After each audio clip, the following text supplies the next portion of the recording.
Pwede bang traumatic? Pwede rin naman. Pero meron Yun ang akong bubog serye na ginawa. Tapos, sinabihan ako ng costume requirements ko ng 10 p.m. Tapos, Night before. 6 a.m. ang call time. Yes. May mabibili ba ako? Na mga kailangan ko. Ang Costume. hinahanap corporate. 6 a.m. pa lang, sumisigaw na si Direk. Ganon. Tapos sabi nung sa wardrobe, layasan kita dyan. Mga ganyan na siya. Basta, parang ang toxic talaga. Theater acting. Ganon. Kaya di walang handa rin yung wardrobe na costume. Tapos nakita ako ni Direk. Tapos sabi niya, ito ba yung ilalaban natin sa kabilang station? Manon siya.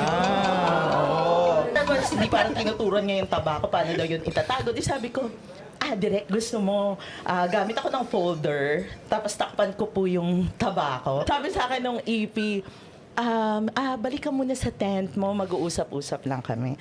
So, syempre, alam ko yung mangyayari, di ba? Hindi man tayo Tapos, nung bumaba ulit yung EP sa akin, sabi niya, nag-decide po si Direk na mag-change ng direction sa casting. O sabi ko talaga, oh my God, thank you! I would love to leave this place. Tapos, Kasi diba, sandali kwento ko. Ganyan. Ganyan kami, kahit sa rehearsal.